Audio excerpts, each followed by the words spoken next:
कर्नाटक की बात हो जाए, जिसका आप जिक्र कर रहे हैं समीर जी।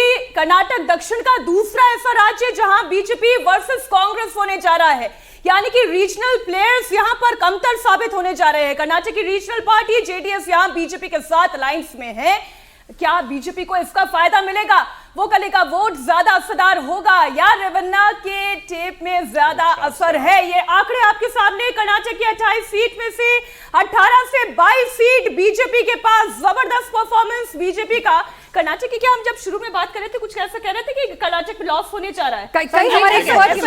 ऐसा चर्चा लॉस तो हो ही रहा है, लॉस हो रहा है। देखिए मैं यहाँ पे क्लियर कर दूं, देखिए कांग्रेस का वैसे 7, 8, 10 सीटों पे लगभग फाइट में है कांग्रेस। यदि उनका जो गारंटीज है, जो उन्होंने बस फ्री किया, वो यदि चल जाता है तो शायद वो अपर लिमिट पे जा सकते हैं। हालांकि आप देखेंगे उनका जो स्ट्रांग होल्ड है, जो बैंगलोर रूरल की सीट है, पूरी गुंजाइश है कि बैंगलोर रूरल की सीट डीके शिव कुमार के भाई हार रहे हैं। डॉक्टर मतलब जो पूरा पोल मैनेज कर रहा है उन्हीं के भाई हार रहे हैं। बिल्कुल सही कह रहे हैं, बहुत पूरी गुंजाइश है। इनफैक्ट पूरी गुंजाइश ये भी है कि गुलबर्गा की सीट भी कांग्रेस हार सकती है वहां पे, क्योंकि दलित और लिंगायत के बीच में जो कुछ पिछले कुछ दिनों वहां पे जो फाइट हुआ था, कुछ बहुत ज्यादा प्रॉब्लम्स हुए थे, उसके वजह से देखिए वहां पे जो मल्लिकार्जुन खड़गे की सबसे बड़ी यूएसपी थी, वो अपने लिए लिंगायत और दलित दोनों वोट जुगाड़ करते थे। लेकिन ये सब जो प्रॉब्लम शुरू हुई उसके बाद लिंगायत पूरी तरह उनसे टूट गया। तो संभव है कि वो सीट फिर से एक बार, पिछली बार भी हार गए थे, संभव है कि फिर से इस बार वो सीट हार जाए। कर्नाटक वो राज्य जहां भारतीय जनता पार्टी को नुकसान होगा, ये ज्यादातर लोग प्रेडिक्ट कर रहे थे, नुकसान हो भी रहा है। लेकिन आप देखिए इतना बड़ा नुकसान, एनडीए 26 था पिछली बार 28 में से,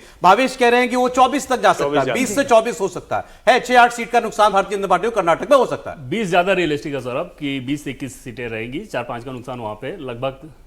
मतलब ग्राउंड से अगर आप फीडबैक जो लिया गया है बीजेपी के भीतर भी, उसमें यह माना जा रहा है कि 4 से 5 सीटों पर उसमें नुकसान है। लेकिन विधानसभा चुनाव से जो इसे जोड़कर देख रहे थे, उनके लिए मुसीबत ये थी कि वो ये नहीं मान के चल रहे थे, ये नहीं समझ पा रहे थे कि विधानसभा चुनाव में लिंगायतों की नाराजगी चरम पे थी बीजेपी से। येदियुरप्पा के साथ जो ट्रीटमेंट किया गया था, भले ही येदियुरप्पा को अपने साथ रख लिया, लेकिन वो मैसेज नीचे तक था। कई बैठकों में, लिंगायतों की बैठक में येदियुरप्पा रोए थे, और उनके रोने के बाद उनके लोगों के भीतर क्या आक्रोश था समझा जा सकता है। तो विधानसभा में उसका असर हुआ था। इस बार येदियुरप्पा के बेटे प्रदेश अध्यक्ष है, तो येदियुरप्पा ने पूरी ताकत लगा रही थी, लिंगायतों ने एकदम थोक में वैसे ही वोट किया जैसा वो करते रहे। नरेंद्र मोदी विधानसभा चुनाव में भी उतने ही पॉपुलर थे। कई सारे लोग उस समय उनको चुनाव में मिलते थे जो ये कहते थे कि वोट कांग्रेस को देंगे, लेकिन जब लोकसभा की बारी आएगी तो मोदी को देंगे। तो ये दोनों फैक्टर मिल जाने के बाद नुकसान काफी कम हुआ, लेकिन 5 सीटों का नुकसान हुआ। अच्छा राहुल जी, आप अपना आंकड़ा बता दीजिए। 18-22 से देखिए, मैं अभी भी तो मानता हूं कि कर्नाटक में जो है वो बीजेपी को नुकसान होगा, और 8 से 10 सीटें ऐसी है जो कि कर्नाटक में जो है वो कांग्रेस जीत के जाएगी। अब आप उसको रेवन्ना की असर कर लीजिए, क्योंकि 14 सीटें उस जो कांड था उसके बाद हुई थी, उसके बाद उसका इलेक्शन हुआ था। दूसरी बात ये भी है कि देखिए, ये जो भावेश ने कहा कि डीके शिव कुमार अपना इलेक्शन हार जाएं, या ऐसा डीके सुरेश अपना इलेक्शन हार जाएं और उसके बाद कुछ हो जाए। देखिए ऐसे बहुत सारे एग्जाम्पल है। उत्तराखंड में जो है बीजेपी के जो मुख्यमंत्री हैं वो अपना चुनाव हार गए थे, पर बीजेपी जीत गई थी। मतलब राहुल जी, आप ये कह रहे हैं कि ये जो आंकड़ा 18 से 22 से और कम हो सकता है? मुझे लगता है ये और से कम होगा। 8 से 10 सीटें ऐसी हैं जो कि बीजेपी का कम होगा, या पूरा एनडीए बीजेपी का कम होगा ना? बीजेपी 18 से 22 कर्नाटक में तो बीजेपी और अपर लिमिट तो 8 तो बता ही रहा हूं ना, अपर लिमिट 8 है। 2-3 और सीटें हैं जहां पे बहुत सारे क्लोज फाइट है, लेकिन बीजेपी के पास ये प्रज्वल रेवन्ना वाली सीट का क्या होगा?